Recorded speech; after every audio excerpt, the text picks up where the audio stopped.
¿Listos?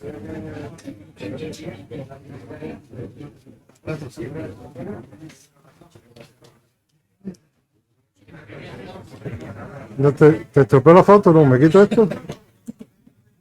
Así. ¿Qué tal? Pues, familia. Y somos pesados hasta para eso. Cuando queráis.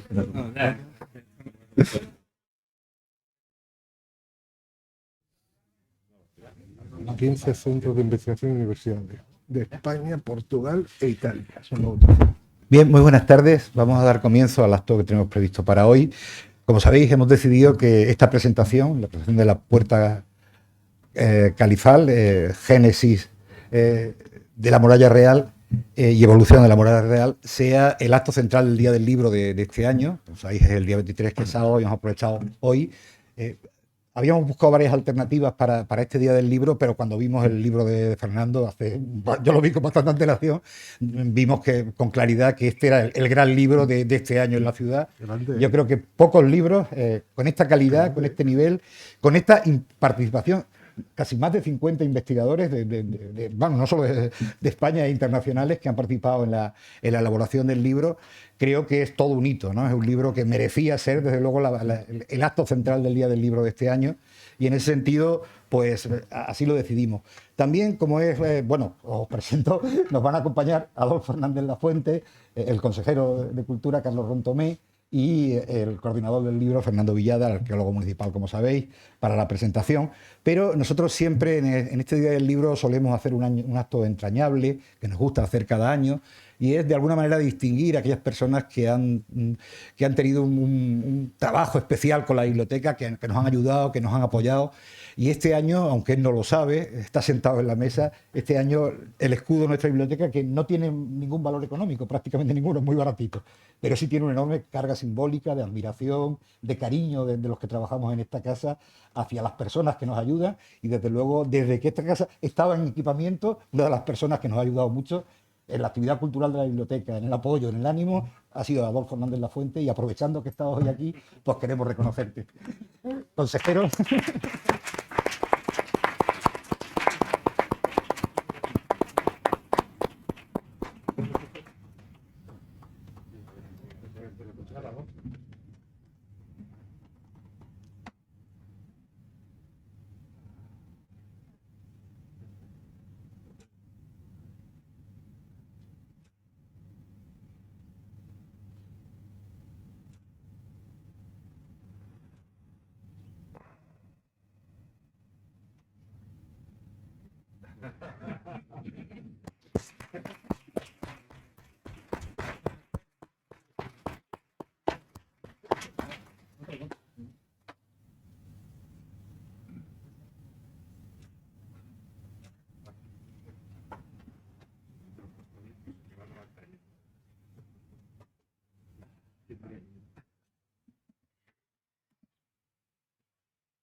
Bueno, pues buenas tardes. Este reconocimiento más que merecido a Adolfo.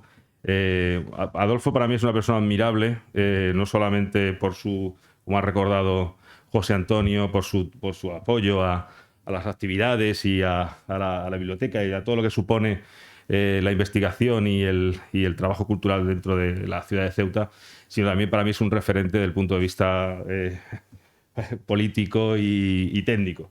Y politológico, si me permites, Adolfo. Y nada, darte la enhorabuena desde mi persona y en nombre de la consejería. Bueno, estos dos tomos, este libro en dos tomos que presentamos hoy, bueno, es el trabajo como ha comentado José Antonio, el trabajo de más de 50, lo que es el trabajo en sí del libro, más de 50 investigadores y varias universidades. Creo que era hace 20 años aproximadamente que ha pasado desde el descubrimiento de la Puerta Califal, de ese hallazgo arqueológico que supuso un cambio en la forma de entender cómo se había construido, cómo había sido el crecimiento de la ciudad, y por lo tanto fue un antes y un después. Por lo tanto, bueno, creo que este libro está más que justificado el haber hecho bueno, pues esta gran obra que resume la excavación, el descubrimiento y posterior trabajo dentro de la Puerta Califal. Yo he recordado en unas breves palabras que se han añadido a los tomos, no solamente el trabajo, de todos los investigadores y de todos aquellos que participaron en la excavación y en los posteriores trabajos, un reconocimiento especial y específico hacia Fernando Villada, que bueno, es el coordinador de este libro, de esta magnífica obra, pero es sobre todo porque es el alma mater de todo lo que se ha hecho en la Puerta Califal.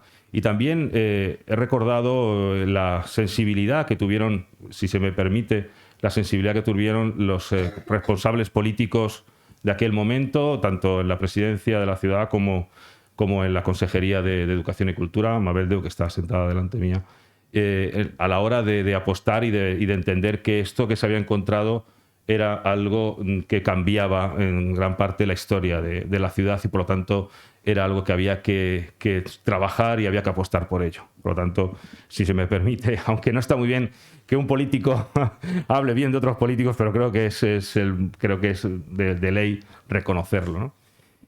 Y poco más. Voy a pasar la palabra a Fernando, dándole la enhorabuena a Fernando, a todos los investigadores, a todos los que han trabajado en este libro. No sé si vas a hablar tú primero, Adolfo. Sí, por favor. Sí. Bueno, pues voy a pasar la palabra a Adolfo y dándole la enhorabuena a todos los investigadores, a todos los que han trabajado en este magnífico libro, a los que han trabajado durante todos estos años en la Puerta Califal y en todo lo que supone el entorno arqueológico, y volver a recordar a reiterar mi agradecimiento a Fernando Villada. Así que sin más, paso la palabra a Adolfo. Muchas gracias. Muchas gracias.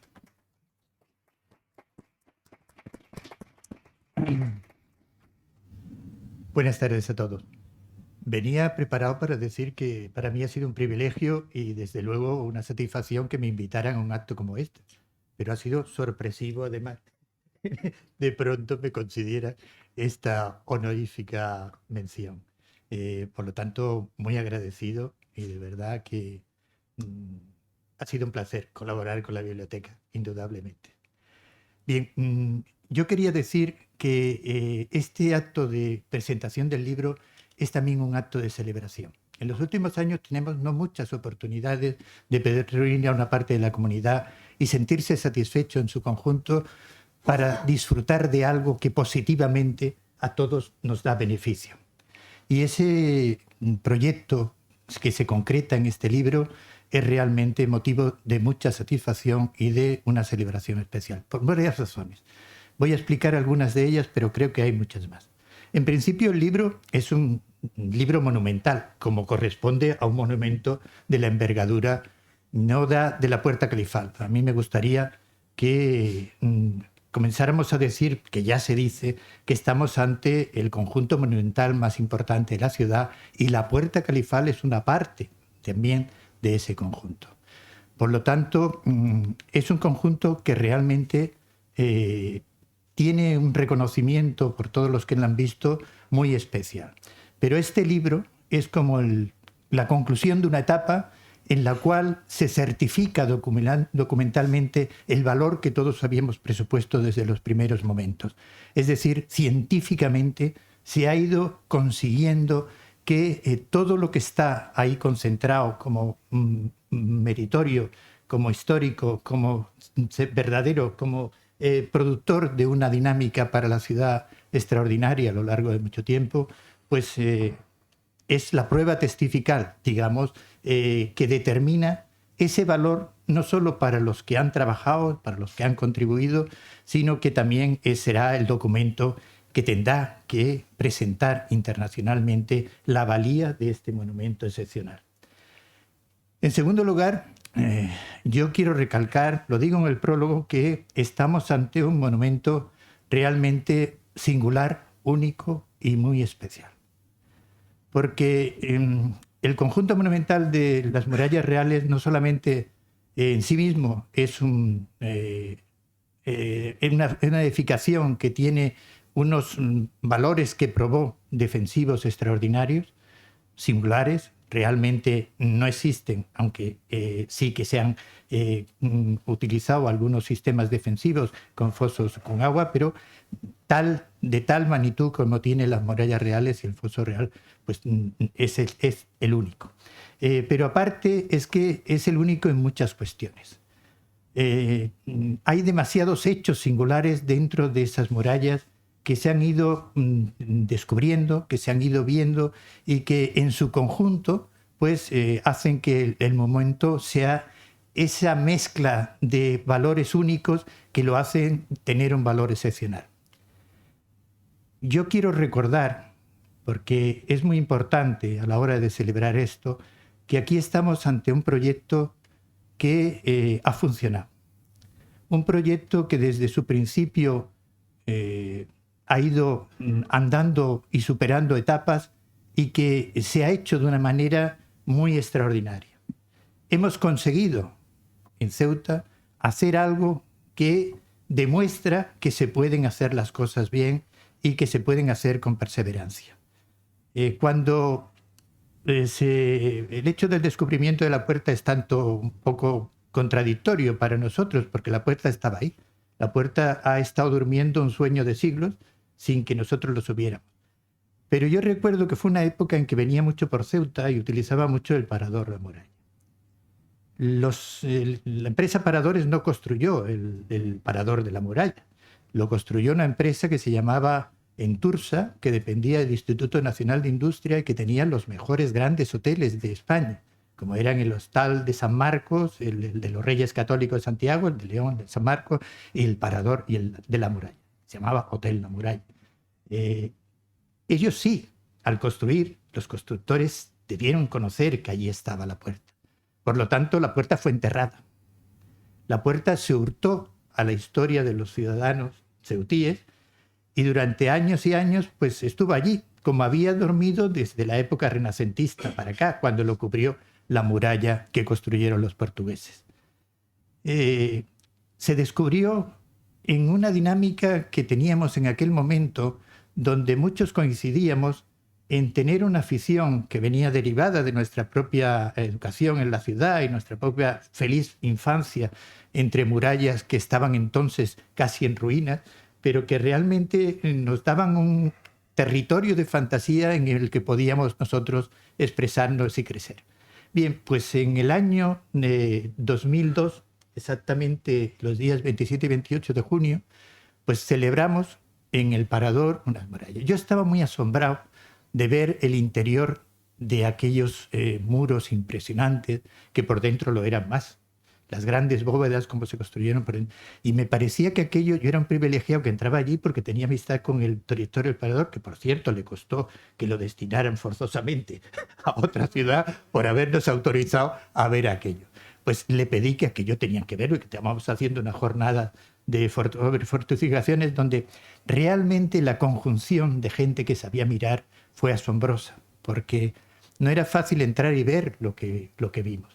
Lo vimos porque realmente entre muchos se estuvo descubriendo primero aquel lienzo de muralla que era bizantina y que aparecía y que todos pensamos que tenía que recorrer de un lado a otro la muralla porque no se habrían tirado para hacerlo. Pero después es que apareció de una manera sorprendente aquella puerta que estaba escondida y que estaba allí en su lugar recóndito.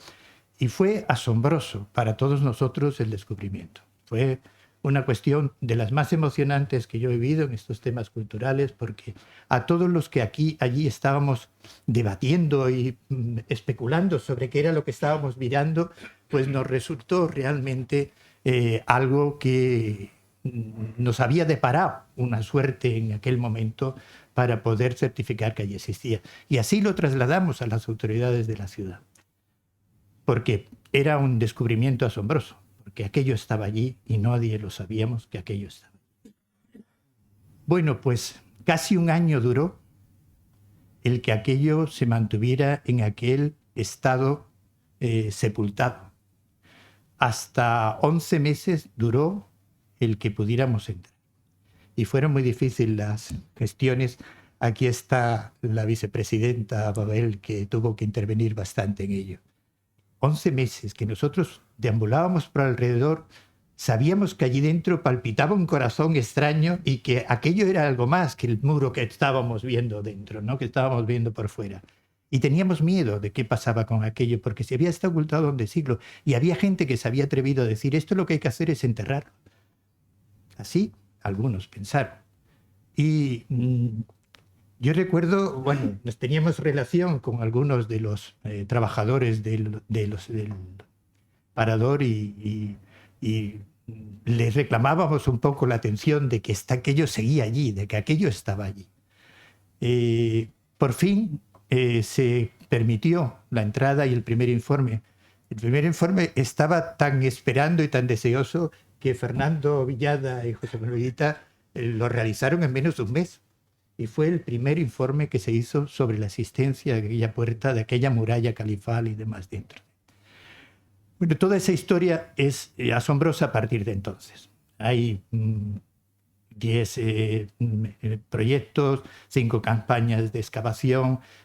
Yo recuerdo que cada vez que venía iba corriendo a Fernando a preguntarle cómo va esto, qué se está haciendo, cómo van las cosas. Y realmente podemos decir ahora que ahí está y se ha hecho bien, pero fue costoso. Fue un tema muy laborioso y la gente que se sumó a aquella campaña es extraordinaria. Si ven las páginas que hay de agradecimientos firmadas por el coordinador del libro, por Fernando, es asombroso porque menciona a tal cantidad de gente que generosamente se interesaba por aquello y que contribuía a aquello. Por eso digo que todo esto es motivo de celebración, porque por fin un proyecto concita el apoyo de mucha gente, la expectación y la positividad de realizarlo. ¿Por qué es también motivo de celebración? Yo creo que para nosotros, en la identidad de Ceuta, este descubrimiento musealizado y trasladado a su importancia dentro del contexto histórico de nuestra ciudad es muy significativo. Estamos en un momento en que, para mí, la historia española, porque la historiografía internacional tiene otras características que la nuestra. La nuestra ha sido una historia muy lacerante, porque nos hemos creído las patrañas que contaban de los españoles y nos hemos tragado historias como la leyenda negra, etcétera, etcétera. Bueno, pues en todas estas situaciones vamos despojándonos de todo lo que son perjuicios, de lo que son tergiversaciones de la historia, y vamos descubriendo que nuestra secuencia es una secuencia de la cual en muchas cosas no tenemos por qué sentirnos vergonzantes. Son situaciones históricas que se han producido porque nos reclamen a nosotros, digamos, que tengamos que disculparnos por determinadas leyendas o determinadas situaciones, sino que yo creo que hay que ver el aspecto positivo que todo eso tuvo en ese proceso histórico. Y en el libro se refleja bien esa historia, y yo creo que con mucho más en las etapas que posteriormente a digamos, esta etapa, este hito, nos pueden a todos ilusionar. Aquí está una extensión de un punto de inflexión entre toda nuestra historia. Digamos, la historia preislámica que se enlaza a través de la historia que en la Edad Media y musulmana se produce en relación con lo que va a ser posteriormente. Y está ahí todo encajado, y todo está, lo romano, lo bizantino, lo islámico, lo medieval, lo renacentista. Es asombroso, en un solo monumento, en un solo conjunto monumental, allí está. Y eso tiene que ser para nosotros objeto de reflexión sobre nuestra propia historia. Hay pocos sitios tan singulares como este donde tantos vestigios históricos se concentren en un territorio tan pequeño. Muchas veces he resaltado el esfuerzo que para esta ciudad supone tener ese patrimonio histórico tan importante, el esfuerzo que supone mantenerlo, el esfuerzo que supone ponerlo en valor, establecer con ellos, digamos, un proyecto de utilización y de aprendizaje. Y es verdad que una ciudad así, y con esta riqueza, necesita de la ayuda externa, necesita de la ayuda del Estado, porque es increíble que nosotros tengamos piezas monumentales que la tengamos que tener en almacenes, cuando cualquiera de esas piezas en cualquier ciudad del mundo famosa la tendrían en el lugar privilegiado del Museo Nacional y más importante. Es así, no les estoy exagerando. Por lo tanto, todo eso tiene que ir surgiendo. Todo eso tiene que ir, como se ha hecho esto, con esa positividad, con esa perseverancia, creo que es la línea de continuidad en la que tenemos que medir. Toda celebración requiere también de que tengamos algunos objetivos que merezcan que todo esto se prolongue en el futuro. Y yo creo que en este sentido esa aportación histórica que a los propios ciudadanos de los propios Sotías, a los propios caballos, nos puede ofrecer, es realmente algo muy necesario. Esta ha sido una ciudad fronteriza que durante años ha perseverado en una historia de fortaleza, en una historia de mantenerse, en una historia en la que realmente tenemos que admirar a la gente que aquí ha vivido. Y el entrar en ese monumento, el poder disfrutar de ello con esa visión, nos tiene que recordar la mucha gente que ahí estuvo sufriendo, que ahí estuvo tratando de que esta ciudad tuviera su permanencia y tuviera su perdurabilidad.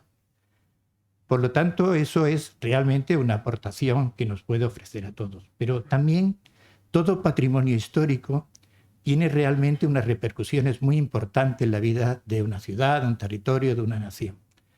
La puesta en valor de este patrimonio, tenemos que hacer un esfuerzo también en difundirla. Este libro que hoy se presenta realmente tiene que ser uno de los elementos, pues, lo que he dicho, que es, digamos, el documento testifical de su valía, que tiene que ser más difundido.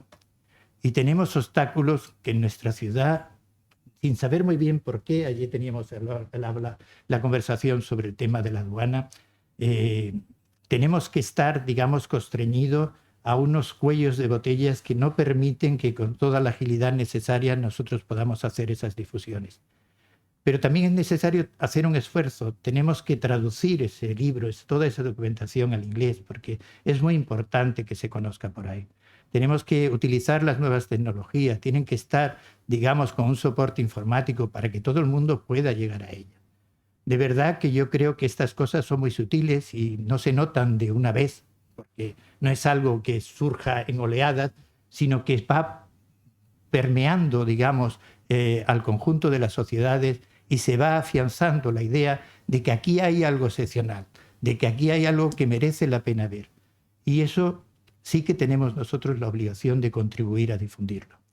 Bien, junto con estas cuestiones, yo creo que también hay que resaltar y que agradecer a la Puerta Califal y su descubrimiento y el esfuerzo que se han hecho con ella, el que ha sido un verdadero elemento dinamizador.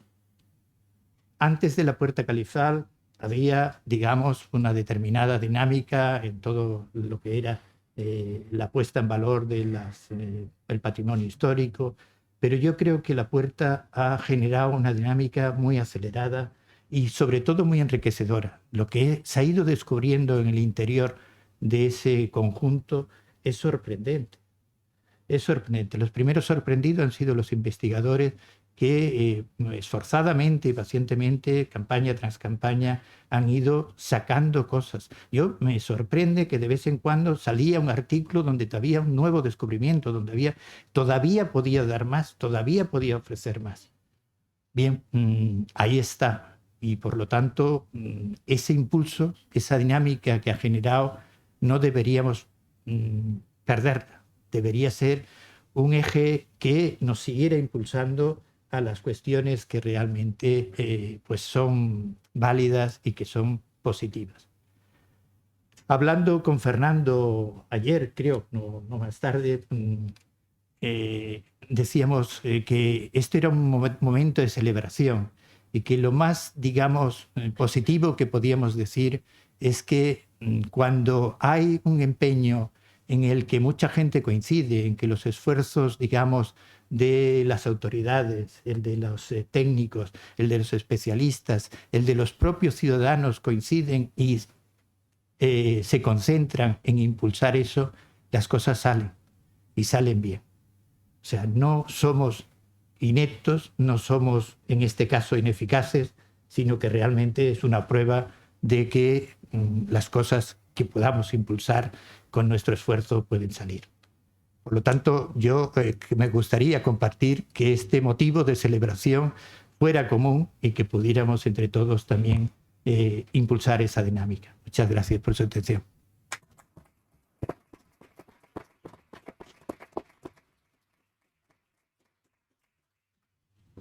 Buenas tardes. Quiero comenzar por agradecer a la Biblioteca Pública y al Instituto de Estudios CEUTIE el haber hecho posible este acto, que para mí, como ustedes comprenderán, es un motivo de satisfacción muy especial. También al consejero de Cultura, Carlos Rontomé, y a Adolfo Hernández, por haberse prestado a este atraco de compartir mesa en la presentación, y sobre todo a ustedes por perder una parte de su tiempo esta tarde y acompañarles. En 1935 se estrenó una película, no me he confundido de PowerPoint, ¿eh? En 1935 se estrenó una película titulada El día que me quieras. Fue un gran éxito y su protagonista, uno de los cantantes más conocidos de ese momento, Carlos Gardel. De alguna manera, esta película cimentó en parte su leyenda porque murió muy poco tiempo después en un accidente aéreo. Pues en esta película él canta apoyado en un bordillo de un barco una canción que se ha hecho mundialmente famosa, Volver. Y en esta canción él afirma, el letrista de este tema, afirma que 20 años no es nada. Miren, para quien trabaja con temas históricos a veces eso es cierto. Imagínense para un prehistorador que fecha niveles en 10.000 años arriba, 10.000 años abajo. 20 años no es nada. Pero desde el punto de vista personal, 20 años es mucho tiempo en la vida. Y son 20 años los que se van a resumir aquí. Así que yo empiezo por disculparme, porque voy a romper una de las máximas que me ha acompañado durante toda mi vida desde que era un muchacho y tenía que hablar en público, que era terminar 5 minutos antes para que la gente no se aburra y no empiece a mirar el móvil y tal. Así que hoy voy a ser, desgraciadamente, un poco pesado. Hablaban mis compañeros del descubrimiento de la puerta. Yo no sé si es un descubrimiento, una identificación o cómo quieren ustedes llamarlo. Pero les aseguro que esta es la pregunta a la que yo he contestado más veces en los últimos 20 años. ¿Cómo se encontró la puerta? ¿Cómo estaba esto aquí? Y claro, esa pregunta escondía otra detrás que las personas, porque son generalmente amables, pues no te hacen directamente. Yo creo que la pregunta traducida a lo que de verdad querían decir era: ¿cómo es posible que viendo un arco de herradura, un alfiz, un aparejo típicamente califal y tal, nombréis esto como si fuera una maravilla, ¿no? Como si hubierais tenido... Bueno, yo quiero explicárselo hoy. Cuando nosotros vimos la puerta califal era muy diferente a lo que ustedes ven ahora. La puerta califal se conocía en esos espacios, como ha señalado Adolfo. Lo que tienen arriba es un plano de 1690. El primero, el que aparece en las casernas, las casamatas de los baluartes. Ven que la puerta no aparece, pero tenemos un texto de Alejandro Corrada Franca en el que habla de esa puerta, habla de una puerta arrimada a los cuarteles. Yo había leído este texto antes del año 2002, pero no sabía lo que quería decir. Hoy sí lo entiendo. Los cuarteles son las bóvedas y la puerta de la que habla es la puerta que no ocupaba. Pero ven ustedes que en el siglo XIX ya Monterroso dibuja el espacio que hoy es la puerta, o sea que eso se conocía. Pero aún más, en el año 65, estos son los planos de proyecto del parador. Ven ustedes cómo está perfectamente marcada con... Lo sabía, es decir, esa puerta se conocía. ¿Por qué no se identifica como un elemento perteneciente al califato hasta ese momento? Pues mire, porque estaba oculta, como ha señalado Adolfo. Es precisamente a raíz de estas primeras jornadas de fortificaciones de las que él hablaba, que se plantea hacer un ciclo de conferencias al pie de la muralla. Y ese ciclo conllevaba también una visita a esos espacios que él había contemplado, que quería que viéramos todos. Pero lo que nosotros vimos no fue la puerta califal que ustedes conocen. Lo que nosotros vimos fue esto. Ese recorrido, como ven ustedes, hay una serie de personas que prácticamente no caben entre muebles viejos, en seres de muy diverso tipo. Las paredes están totalmente cubiertas por el cemento contemporáneo e incluso, esta foto es un poco posterior, pero ven ustedes que hay unos aislamientos de construcción, son fibras de vidrio. Son un elemento un poco delicado porque puede ocasionar daño a la salud, con lo cual íbamos también un poco prevenidos por lo que nos podíamos encontrar aquí. Este es el aspecto que tenía la puerta. Como ven ustedes, hay ahí una serie de cables, de antenas de televisión y tal. O sea, había personas que entraban allí todos los días a cambiar elementos, a meter una mesilla vieja que se había estropeado. Incluso esta foto que se hizo pues, un poco popular, que es esta que ven aquí, eso es una bombilla, un casco de una bombilla encima de la puerta califal.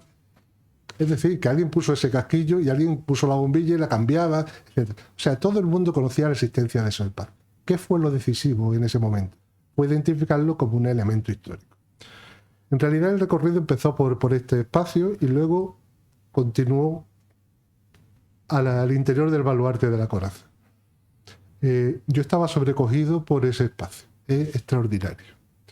La monumentalidad que tiene, todo. Es que es un espacio realmente mágico.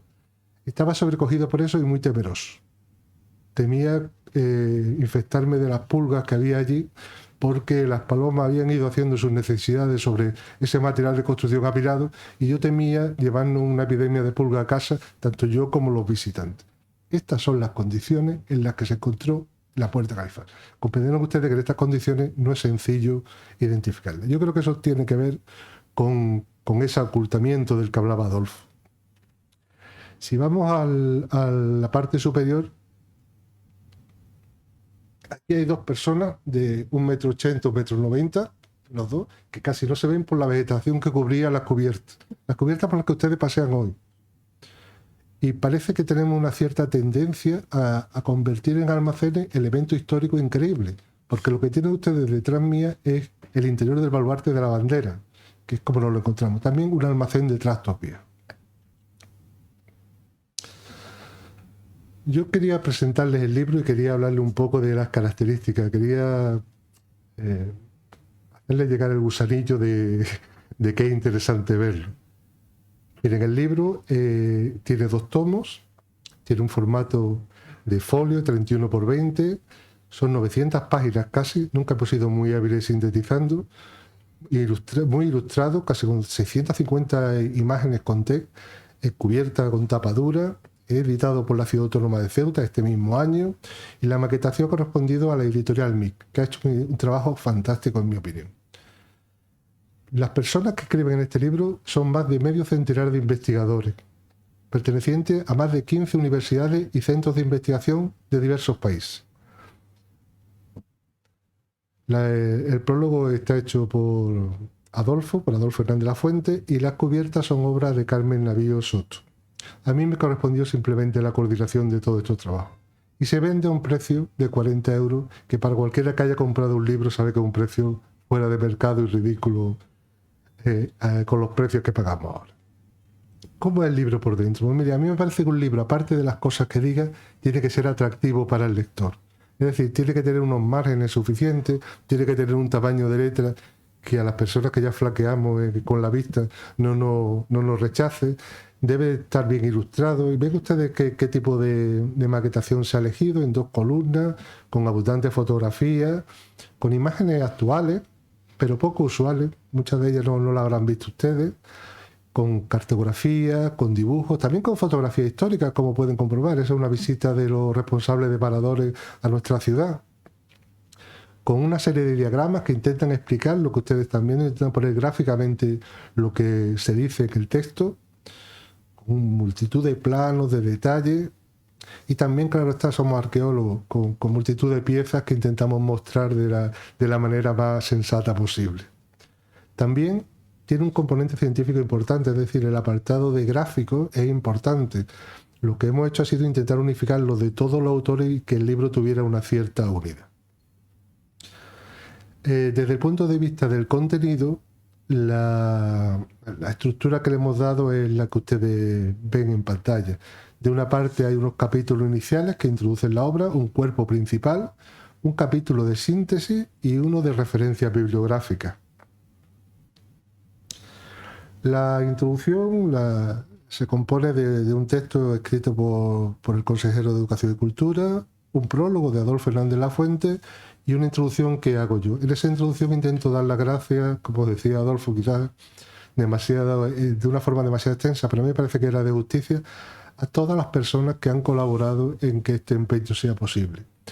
Si en el libro escriben 50 personas, yo no quisiera olvidar ni a los arquitectos, ni a los arquitectos técnicos, ni a las empresas, ni a los obreros, ni a los colaboradores, ni a miles de personas que han hecho posible que esto sea una realidad hoy. En el cuerpo principal del texto, perdón, en la introducción, como les digo, lo que se hace una descripción de esas murallas y extensa, una información sobre la fuente de información que disponemos sobre ella y de investigaciones que se habían realizado previamente y un elenco de las actuaciones que se han realizado. Desde las excavaciones arqueológicas propiamente dicho, a las prospecciones no invasivas, a los trabajos de documentación que se han realizado, a la restauración y a la puesta en valor del monumento. Comenzamos con el cuerpo del libro y les diré que es una de las partes que a mí me han resultado más difíciles, porque cuando uno hace una intervención arqueológica está acostumbrado a aportar toda la información, a dar todos los datos. Lo que tienen ustedes aquí no son las memorias de excavación, lo que tienen ustedes aquí son resúmenes donde se pone el acento en los aspectos más importantes y más interesantes, simplemente para que sea legible por una persona que no sea un especialista. Como les digo, los capítulos 4, 5 y 6 están dedicados a la intervención arqueológica que se han hecho entre 2003 y 2013. Hemos abierto 31 sondeos en toda la muralla. El capítulo 7 está dedicado a recoger noticias de otras actividades que no en el marco del proyecto, pero sí en los alrededores se han llevado a cabo. Les digo, las excavaciones que se hicieron en el baluarte de los mallorquines, o en la puerta de Santa María, o en el Ornabeco, la exploración que se hizo de las Poternas, o una actuación que se hizo en San Pablo, muy inicial. Les digo, se les da cuenta de toda ella. Y luego comienzan los estudios de materiales que llamamos, es decir, aquellos encargos específicos a grupos que se ocupan realmente de los materiales de un determinado periodo. En Ceuta tenemos una suerte y yo me he beneficiado de ella, de contar con equipos que están muy consolidados. Si nosotros llevamos 20 años en la Puerta Califal, el equipo que se ocupa de Benzú no lleva menos. Y claro, lógicamente los materiales prehistóricos les fueron adjudicados al profesor Ramos y a su equipo. Sobre el periodo preislámico, pues elegimos al equipo dirigido por Darío Bernal y todas las personas que colaboran, que es el que se ocupa de ello. Y para los materiales arqueológicos postclásicos, pues contamos con la ayuda del equipo de la Universidad Nova de Lisboa, que como saben ha trabajado con nosotros en diferentes ocasiones. Es decir, que hemos tenido la suerte de que había un material humano ya muy rodado en llevar a cabo este tipo de actuaciones. También hemos contado con otros compañeros que han colaborado mucho con nosotros, Miguel Ángel Tabales, Pedro Gurrera y Cristina Vargas, que se han ocupado de algo que es la lectura de paramentos, es decir, aplicar la arqueología no al subsuelo, sino al elemento edificado. Intentar determinar, mediante el análisis, qué zonas se hicieron primero, cuándo se alteraron, qué elementos se han introducido. Y esto ha sido un elemento fundamental para mí porque realmente me ha hecho comprender muchas cosas que no entendía a raíz de la excavación del subsuelo solamente. Después otro aspecto decisivo. Miren, hablaba Adolfo también de la colaboración. En esos años se firma un convenio con la Junta de Andalucía. Y el Instituto Andaluz de Patrimonio Histórico, una de las entidades más solventes en esta materia, viene a la Puerta Califal y trabaja con nosotros sin cobrar un duro. El compañero Jesús Espinosa hace un estudio de materiales, también Víctor Menguizo hace un estudio sobre el biodeterioro. Fueron fundamentales para luego todo lo plantear la restauración. Y también otros compañeros de la Universidad de Sevilla hacen otro estudio de material y además hacen dataciones de radiocarbono de los muros. Igual esto les extraña, porque el radiocarbono se aplica sobre material orgánico, como ustedes saben.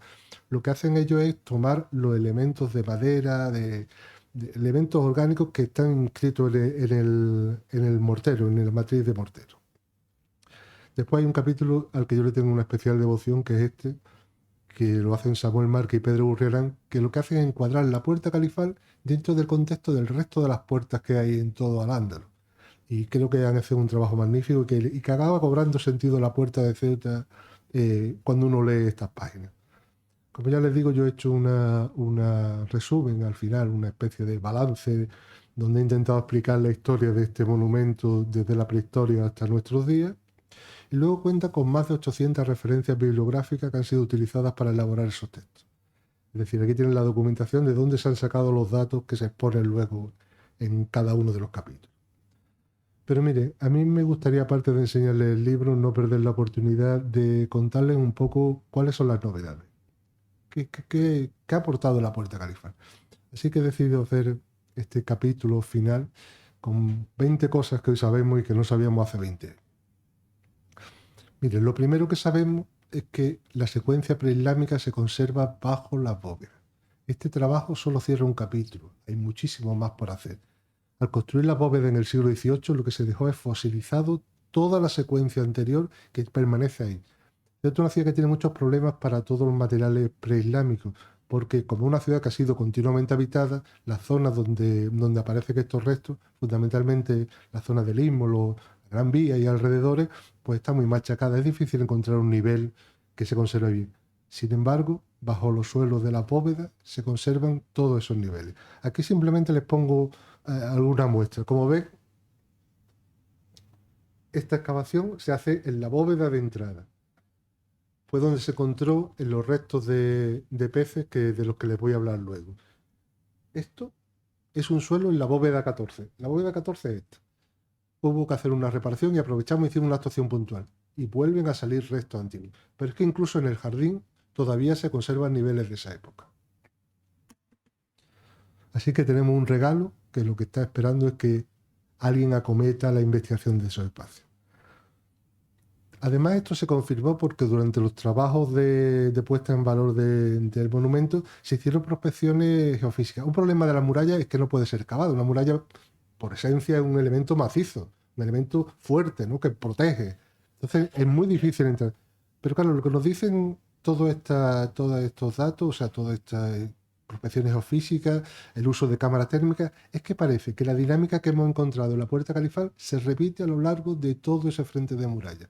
Es decir, que lo encontramos el lienzo portugués, unos huecos y luego otros lienzos detrás e incluso luego las bóvedas. Eso da esperanza de que la muralla se conserve, no en la extensión que conocemos hoy, sino en toda la extensión de este frente. Sabemos que ese lugar fue frecuentado en la prehistoria, es decir, que quizá algunas de las personas que vivieron o se refugiaron en el abrigo de Benzú acabaron desplazándose a este lugar a hacer sus actividades. Es muy difícil encontrar un nivel al aire libre, digo al aire libre en ese momento, no ahora está en un lugar edificado, que se conserve con cierta calidad de un periodo tan lejano. Sin embargo, aquí se conserva. Pero presten atención, solo hemos excavado 1 metro cuadrado. El resto de los niveles prehistóricos sigue bajo la bóveda del parador. También hemos podido determinar que el inicio de la ocupación estable en ese punto, no en Ceuta, saben ustedes que hay un yacimiento de época protohistórica, se produce en torno al cambio de era. Hemos encontrado algunos elementos de época Julio-Claudia, pero no estratificados. Los elementos estratificados comienzan un poco más tarde. También hemos podido confirmar cuál es la principal actividad económica de la ciudad, es decir, nos dedicábamos a salar pescado fundamentalmente.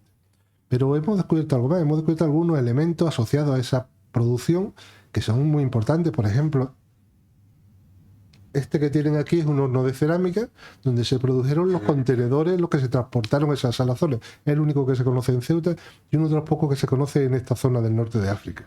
También conocemos qué especies fueron capturadas, cómo se procesaron, cuáles eran las técnicas pesqueras empleadas. Y además se ha conseguido recuperar el mayor repertorio de objetos muebles de este periodo en Ceuta. Como ven ustedes, hay una abundante presencia de anzuelos, de pesas de redes, etc. Hablaba antes de cómo se procesaban los alimentos. Miren, uno de los mayores hallazgos que puede tener un arqueólogo es encontrar un basurero. Un basurero aporta muchísima información. Encontramos 2. Y en esos 2 habían sido desechadas una serie de piezas que primero nos permitió determinar qué especies eran capturadas. En uno de ellos fundamentalmente atunes y en otro abarcona, le llaman aquí, me parece que es un túnido pequeño. Y también nos permitió descubrir cómo habían sido procesadas, es decir, cuáles eran las fases que habían tenido en su uso. Algunos cortes que se aprecian en unos huesos, lo que nos vienen a decir es que prácticamente lo que ustedes conocen hoy como el ronqueo del atún se practicaba en Ceuta hace 2000 años. ¿Qué más sabemos? Pues miren, sabemos que había un edificio de época tardoantigua. Es un hallazgo bastante notable. Ya sé que luego el del baluarte de la bandera han sido encontrados otros restos de este mismo periodo, pero en ese momento no lo sabíamos aún. Era un edificio adosado a una muralla con esta forma aproximadamente y compuesto por dos habitaciones. También sabemos que este recinto se modificó varias veces y que seguramente fueron estos muros los que sirvieron para defender Ceuta cuando el conde Don Julián tiene que hacer frente al avance islámico.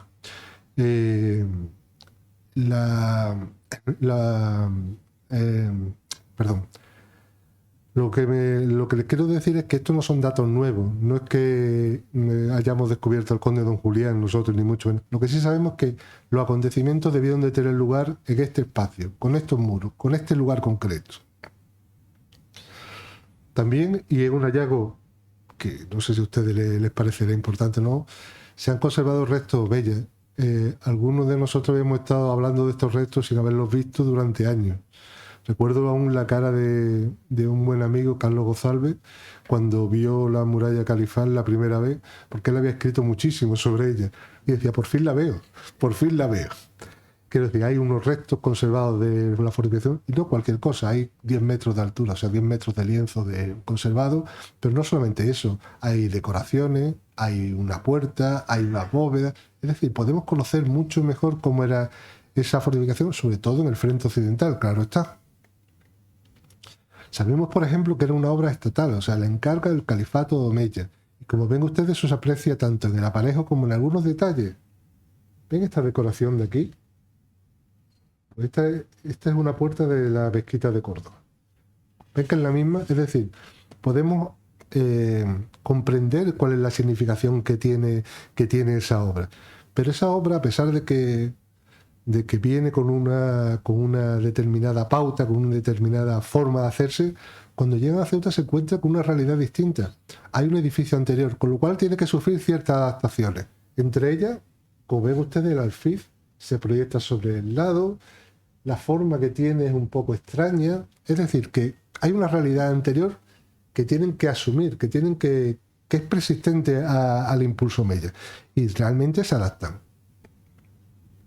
Sabemos de dónde salía la piedra con la que se construyó la muralla califal, de la isla de Tarifa, de una serie de canteras que hay allí, porque este material, este bioclasto, lo que llaman en Cádiz la roca ostionera, por entendernos, no existe en la ciudad, no hay ningún lugar en esta ciudad donde se pueda hacer una cantera. Es decir, que sabemos que hicieron este trayecto al menos, lo cual significa muchas cosas. Miren, en el siglo X hacía varios centenares de años que no se construía en piedra en esta zona.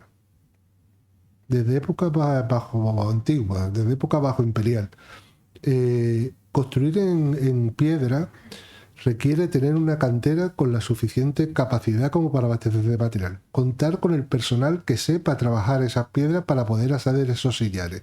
Significa dominar el mar, porque como las traigo por barco no puedo estar sometido a que se me corte ese abastecimiento. Significa luego que tengo unos alarife en la propia ciudad que son capaces de trabajar con ese material. Es decir, hay muchas lecturas más allá de lo que es simplemente la materialidad de esas piedras. Sabemos también que el espacio se reformó en época almohade, que se construyeron las partes altas que debían estar ya muy deterioradas y que además se añadieron otros elementos. Ven aquí esto y estos bancos. Posiblemente lo que se hizo fue hacer una puerta en el frente, con lo cual se fue complicando la defensa. He llegado a proponer una identificación del nombre de esas puertas. Tenemos las crónicas y cuando empezamos a trabajar allí creíamos que la puerta que excavábamos era la que describía Al-Ansari, Bab al-Azán, la puerta grande, la puerta nueva. Después hemos comprendido que no se adecua a eso. Entonces hemos realizado toda una relectura de la fuente islámica y de la fuente cristiana para conseguir determinar que esta sería aproximadamente la estructura. En la imagen, las partes que están rayadas en amarillo son las que tenemos la hipótesis de que existen. Las que están en verde son las únicas que hemos podido constatar.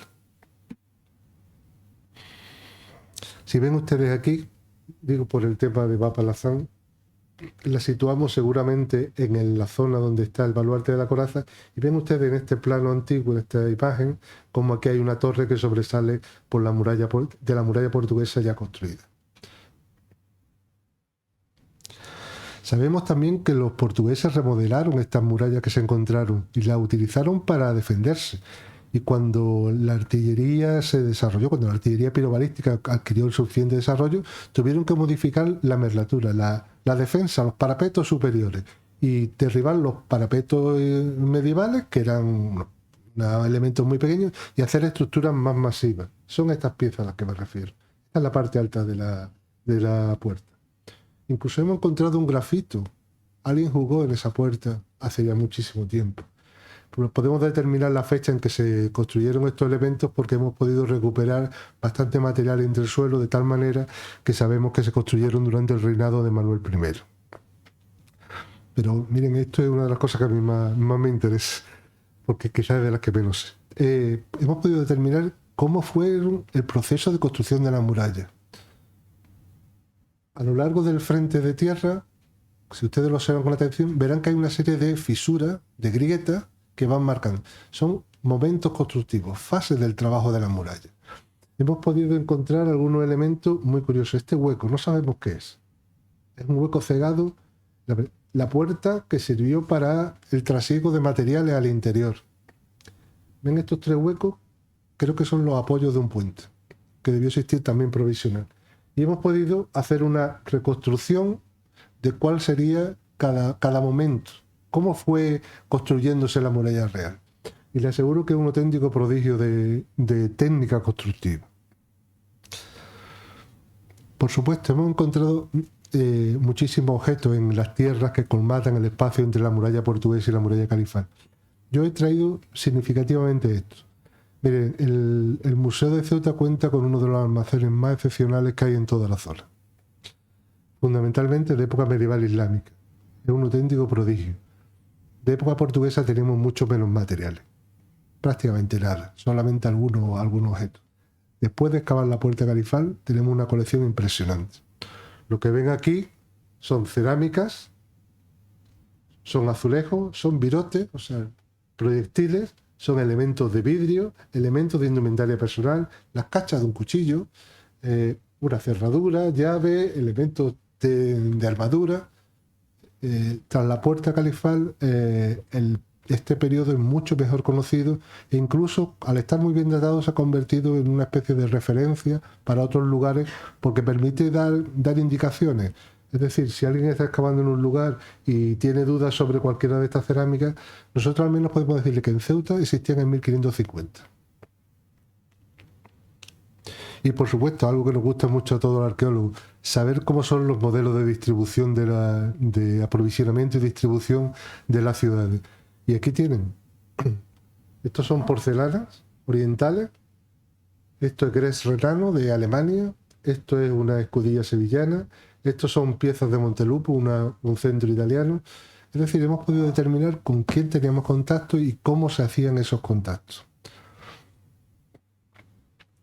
También, y quizás esto ha sido una de las cosas más impactantes y más sorprendentes para mí, jamás esperé que íbamos a excavar una necrópolis en el interior de la puerta califal.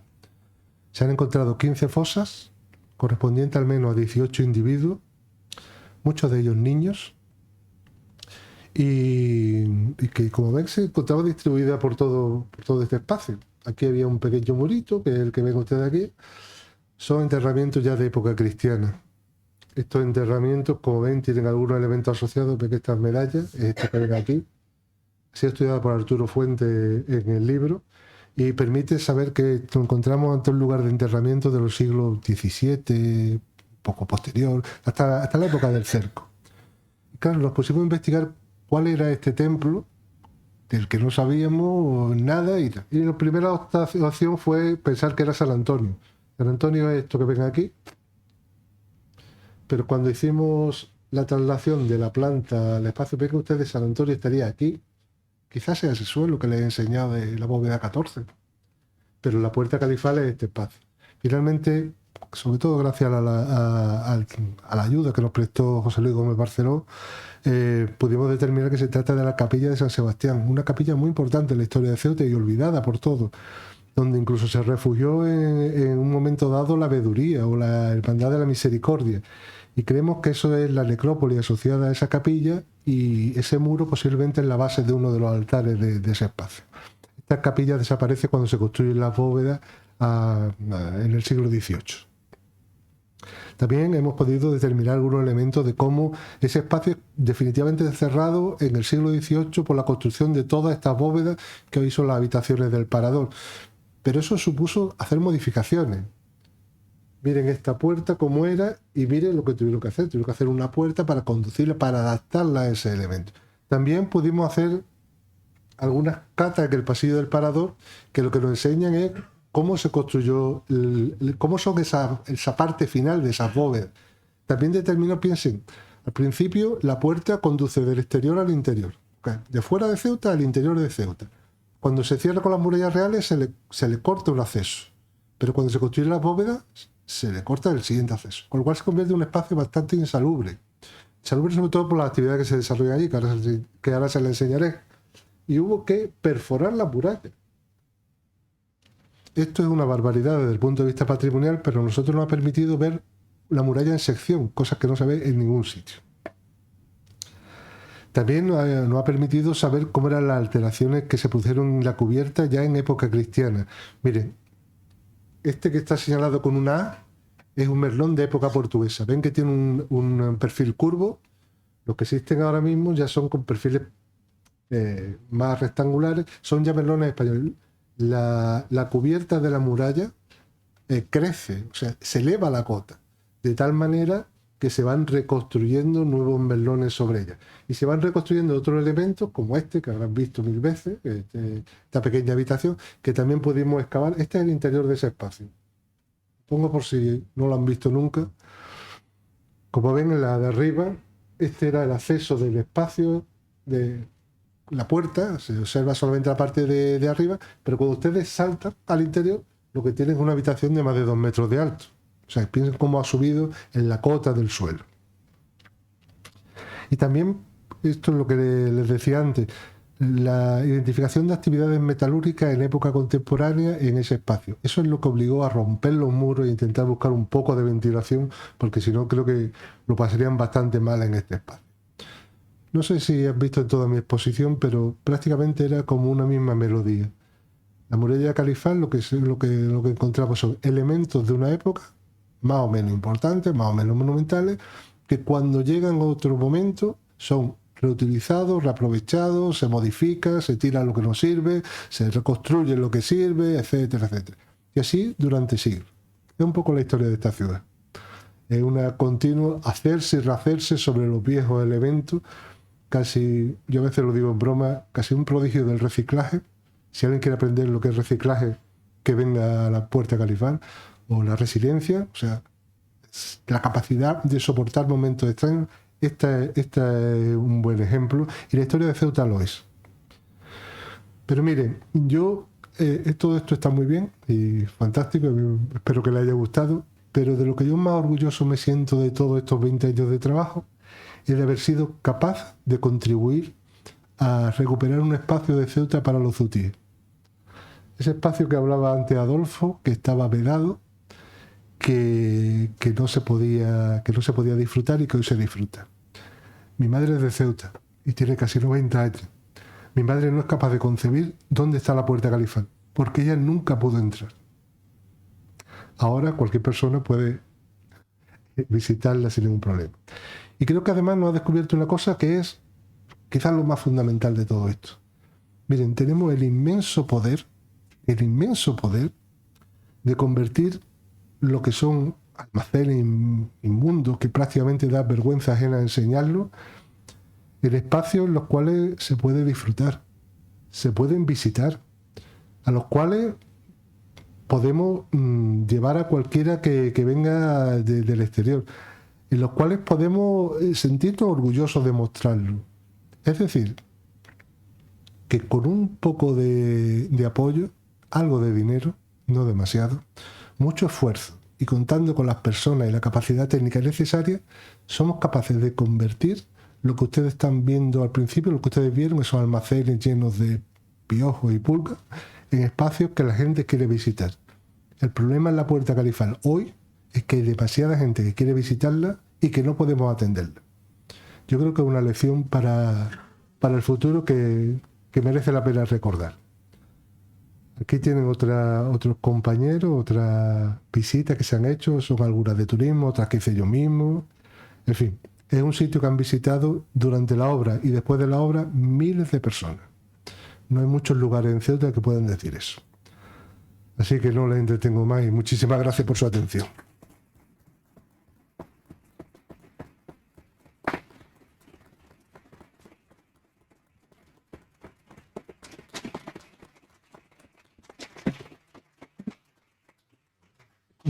¿Hay preguntas? ¿Alguien quiere hacer alguna pregunta? Si está en mi mano contestarle o de mis compañeros. Carlos parece que quiere preguntar y José también.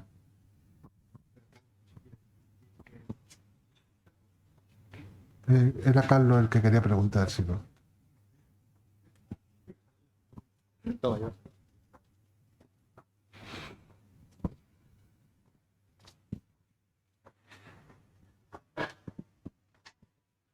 Buenas tardes. Yo estoy de acuerdo con lo que ha dicho Adolfo. Es un motivo de celebración este libro.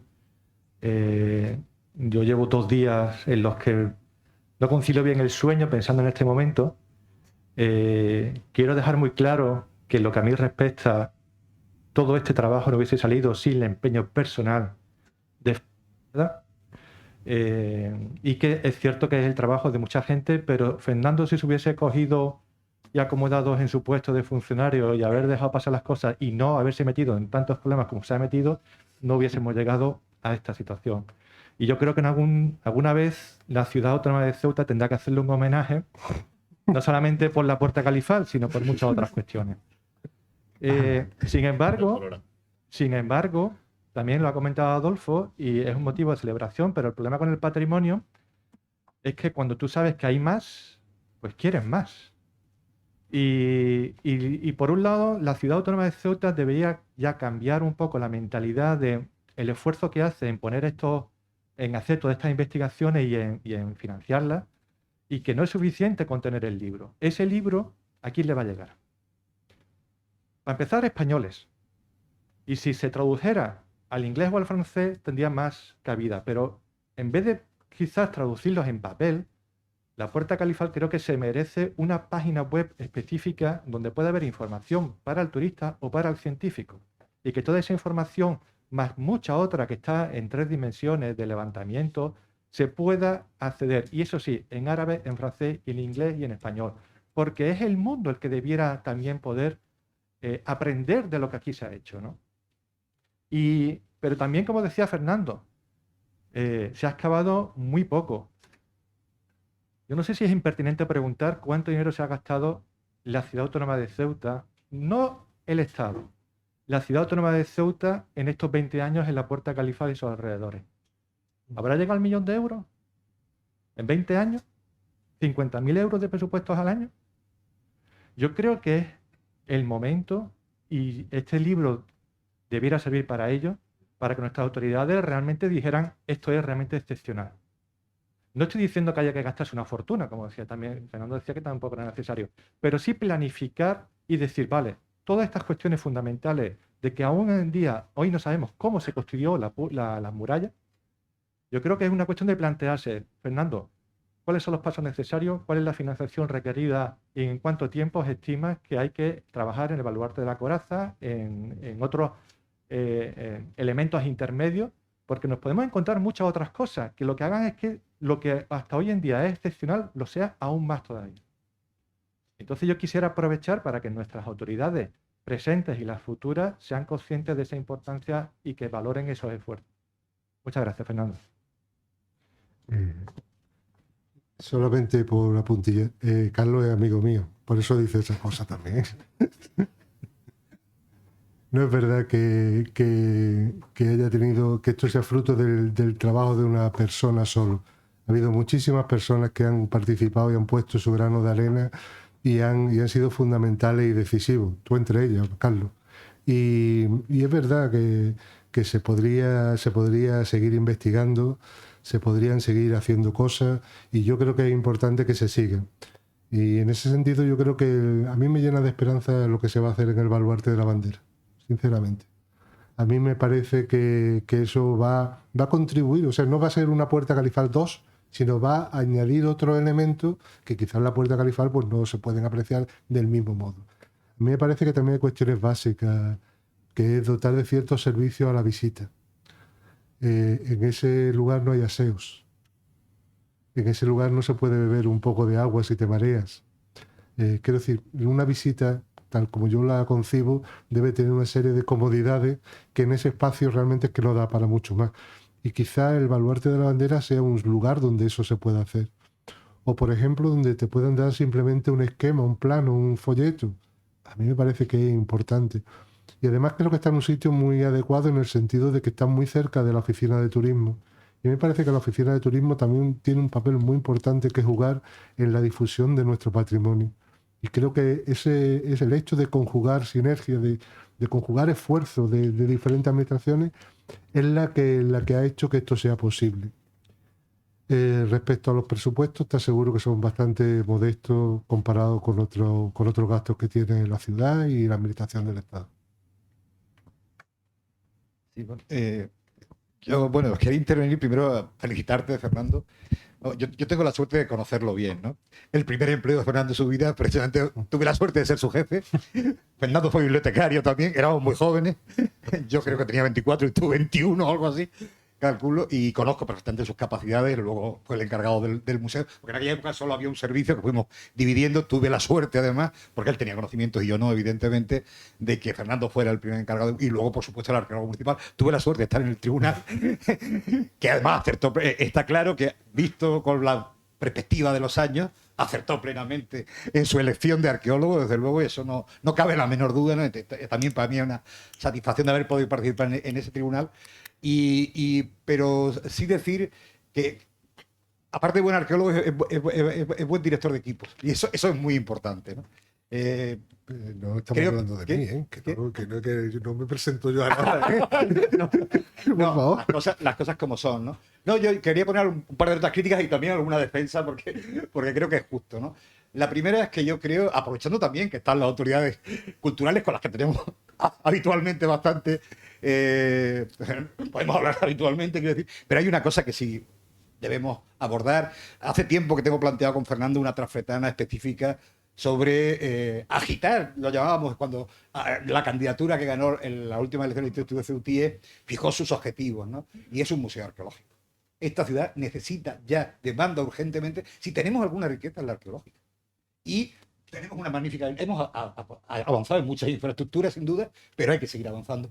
El trabajo es de largo plazo, no es de un día para otro. Yo no comparto totalmente con Carlos. Creo que si él hubiera conocido la situación que nosotros conocimos a los 24 años, cuando en mi caso 1984, en Fernando 1986, llegamos a la consejería, a la concejalía de cultura de esta ciudad, pues no diría esto. Han sido 37 años de avance permanente, y muy especialmente, y cuando las cosas son así hay que reconocerlas, los 16 años de Mabel Deu han sido fundamentales. Fundamentales, primero porque ha habido continuidad, cosa muy importante en cualquier tarea. Había ya un equipo, que sí es verdad que Mabel tuvo también la suerte de heredar. Ahí está Rocío, ahí estaba José Luis, estaba Fernando. Había un buen equipo, pero ella puso una cosa que era importante, y era el peso político para que esto pudiera seguir adelante. No, las cosas no son fáciles. Poner esto aquí, no sabéis lo que costó, yo sí, y ella también lo sabe perfectamente, ¿no? Hizo un trabajo magnífico, y cuando las cosas hay que decirlas, hay que decirlas. Y cuando hay que alabar las cosas, se alaban. Pero también hay que seguir adelante, ¿no? En este caso, y yo creo que una de las cosas, de verdad, la que tenemos pendiente, y tenemos que seguir agitando en torno a eso, es que esta ciudad cuente con un buen museo arqueológico, porque además es una ciudad que tiene arqueología. Hay otras que en 4 piezas te hacen un museo, y esta tiene arqueología que la rebosa por todos los lados. Tenemos que fijarnos como próximo objetivo. Sé que está el nuevo archivo histórico, que también es muy necesario, sin duda, pero ya está en marcha y intentaremos que se pueda. Pero el tema del Museo Arqueológico es fundamental y creo que además tenemos una persona para asesorarnos y empujarnos en eso como Fernando, que tenemos que aprovechar, ¿no? Y esperemos también que Adolfo también nos ha echado alguna mano por ahí. Te trajiste al secretario de Estado y tal, pero no hemos podido arrancar con eso, ¿no? Y yo creo, aprovechando este acto y este gran libro, creo que es una reflexión, digo, no desde la crítica, que es verdad, hay insuficiencias como en todas las cosas, pero claro, si uno evalúa de dónde partió hace 37 años a lo que hoy tiene la infraestructura cultural de la ciudad, no hay color. Y sobre todo, hay que reconocerlo, y perdóname, Carlos, los 16 años de continuidad de la tarea y su pelea política, que no es fácil a veces sacar la pasta, pelearse con el ministerio. Yo lo he visto en directo, ¿no? Con lo cual, las cosas cuando hay que decirlas y creo que son de justicia. Yo te aseguro que hubo ocasiones, ahora se cuenta, es muy bonito, pero hubo ocasiones en las que no podíamos entrar al parador. Hubo ocasiones en que tenemos prohibido el acceso. Y eso no lo puede mover un arqueólogo, ni un funcionario, ni nada. Eso hubo personas que se jugaron el tipo y exigieron que se pudiera continuar. Entonces, en ese sentido, es verdad que esto tampoco es posible hacerlo sin un respaldo, si tú no tienes gente detrás que apueste por ti. Felicidades. Gracias. Has expuesto el libro, pero ¿funciona? Creo que sí. Bueno, digo que felicidades a todos, en particular a ti, a todos los que habéis colaborado con el libro, pero como estamos, bueno, yo he hecho una pequeña reflexión. Santaola y su hija descubrieron la cueva de Altamira, en concreto la Puerta Califal la descubrió Carlos Pérez Marín. E iba con otra persona que no recuerdo quién era, yo estaba por allí y entonces todos los demás estaban allí en un comedor, pero el que lo descubrió fue Carlos Pérez Marín. Y entonces el alfiz, todavía me acuerdo, yo entré, mira un alfiz, aquí en la bombilla, y ahí empezó todo, por la curiosidad de, digamos, de este compañero del Instituto de Estudios Ceutí, nada más.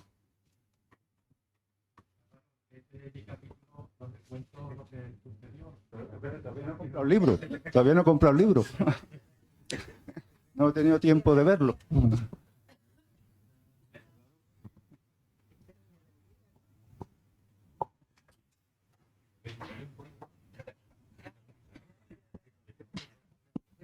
¿Tenéis alguna pregunta más? Ahí Leonardo creo que está levantando la mano.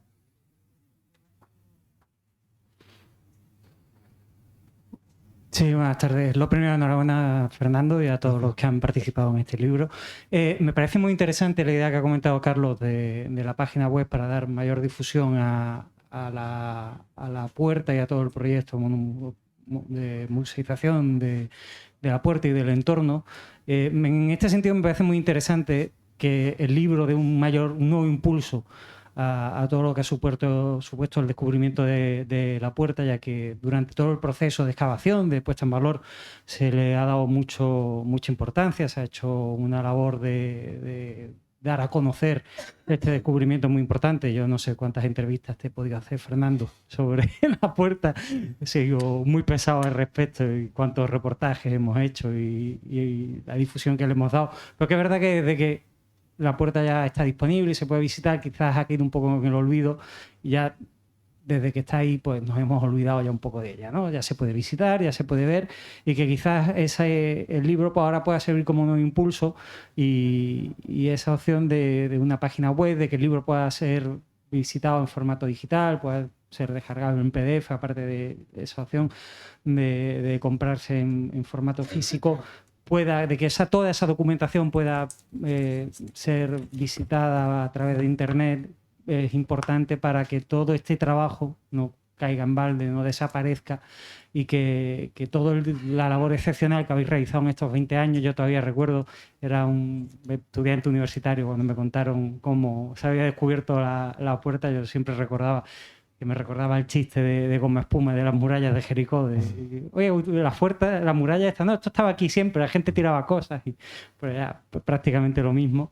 Que todo este magnífico trabajo que habéis realizado en 20 años no se pierda y que la labor que habéis llevado a cabo siga manteniéndose en el tiempo. Muchísimas gracias y de nuevo enhorabuena.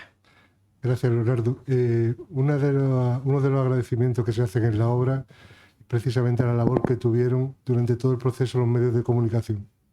La complicidad de los periódicos, de la radio, de las televisiones, durante todos estos años ha sido muy importante, porque sirvieron en algunos momentos que eran muy difíciles, en los que no se sabía si se iba a salir adelante o no.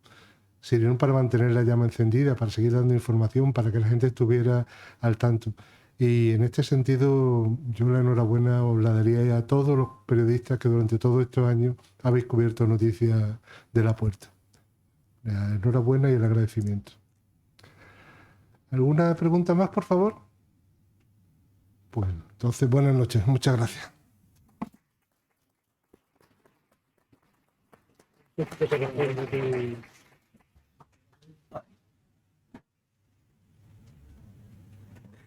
final te la he puesto mal, tío.